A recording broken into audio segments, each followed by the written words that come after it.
हर साल ना लाखों लोग एक सपना देखते हैं असिस्टेंट प्रोफेसर बनने का, रिसर्च की दुनिया में अपना नाम बनाने का। और इस सपने की जो पहली सीढ़ी है वो है यूजीसी नेट/जेआरएफ का एग्जाम। पर सवाल ये है कि ये रास्ता कितना मुश्किल है। चलिए पता करते हैं। देखिए, इस एग्जाम की असली कहानी वो इन नंबर्स में छुपी है।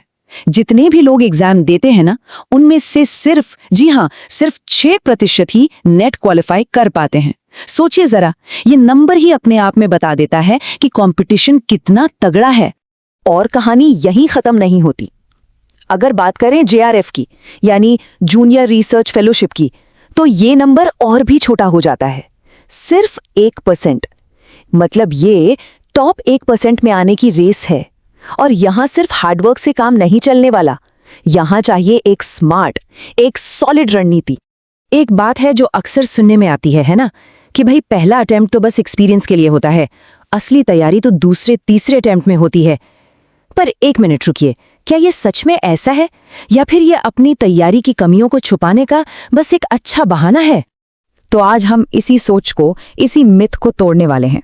हमारा मानना है कि पहला अटेम्प्ट बेस्ट अटेम्प्ट होता है। सबसे ज्यादा एनर्जी, सबसे ज्यादा जोश, सब कुछ इसी में होता है। और अगर एक सही सिस्टम होना तो इसी पहले अटेम्प्ट में, जी हाँ, इसी पहले ही अटेम्प्ट में जीत हासिल की जा सकती है। तो सवाल ये है कि सपने और हकीकत के बीच की इस खाई को भरें कैसे? जवाब है एक फूल प्रूफ ब्लूप्रिंट में। तो चलिए अब हम सब मिलकर उस ब्लूप्रिंट की परतों को खोलना शुरू करते हैं, जो सीधा मंजिल की ओर ले जाता है। किसी भी तैयारी का जो पहला और मैं कहूंगा सबसे जरूरी कदम है, वो है सिलेबस को डिकोड करना। इसको बस टॉपिक्स के एक लिस्ट मत समझिए, ये पूरी जर्नी का मैप है। और इस चक्रव्यूह को समझे बिना अगर अंदर घुस गए तो हार पक्की है।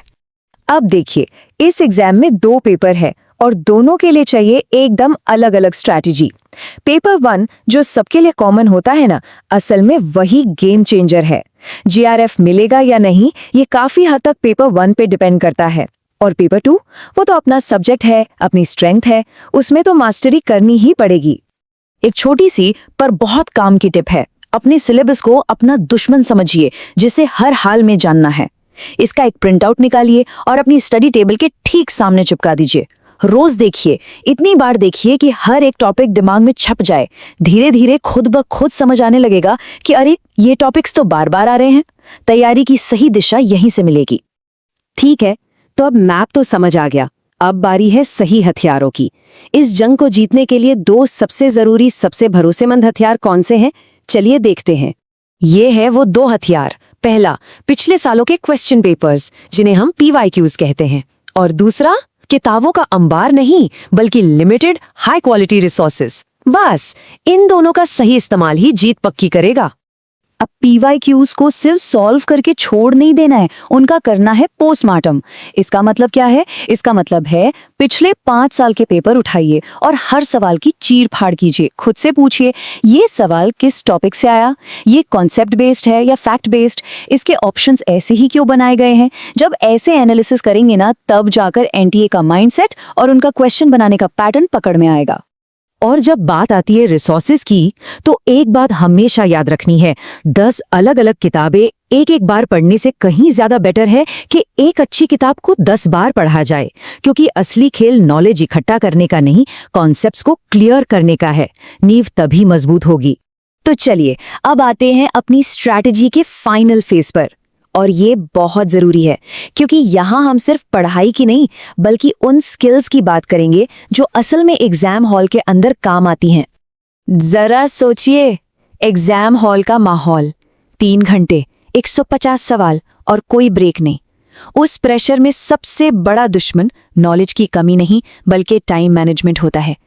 दिमाग पर उस प्रेशर को झेलने की आदत डालनी पड़ती है, और इसका सिर्फ और सिर्फ एक ही तरीका है, प्रैक्टिस। तो इसके लिए एक वीकली रिवीजन लूप को फॉलो करना होगा। बहुत सिंपल है। सोमवार से शनिवार तक नए टॉपिक्स पढ़िए और संडे को बना लीजिए मॉक टेस्ट डे। बिल्कुल एग्जाम वाले माहौल में घड़ी लगाकर टेस्ट दीजिए और उसके बाद उस टेस्ट को एनालाइज कीजिए और पूरे हफ्ते जो भी पढ़ा उसके छोटे छोटे क्रिस्प नोट्स बनाइए। ये वो नोट्स हैं जो आखिरी दिनों में रामबाण साबित होंगे। तो हमने स्ट्रैटेजी की बात कर ली, रिसोर्सेज की बात कर ली, पर एक चीज है जो इन सबसे ऊपर है, और वो है माइंडसेट, जीत वाला माइंडसेट। क्योंकि अगर माइंडसेट सही नहीं है ना, तो दुनिया की बेस्ट स्ट्रैटेजी भी फेल हो जाती है। तो इस पूरे ब्लूप्रिंट का, इस पूरी बातचीत का सार क्या है? सिर्फ एक शब्द, कंसिस्टेंसी, यानी निरंतरता। हर रोज थोड़ा ही सही पर पढ़ना, हर रोज अपने गोल के एक कदम और करीब जाना। बस यही एक आदत है जो लाखों की भीड़ से निकालकर उस टॉप 1% में खड़ा कर देगी। तो एक बात हमेशा याद रखनी है, पहला अटेम्प्ट सिर्फ एक्सपीरियंस के लिए नहीं है, ये बेस्ट अटेम्प्ट है, ये सक्सेस का गोल्डन चांस है। तो अब सवाल ये नहीं है कि ये हो सकता है या नहीं, सवाल सिर्फ ये है कि क्या इस साल को अपना GRF ईयर बनाने की तैयारी है।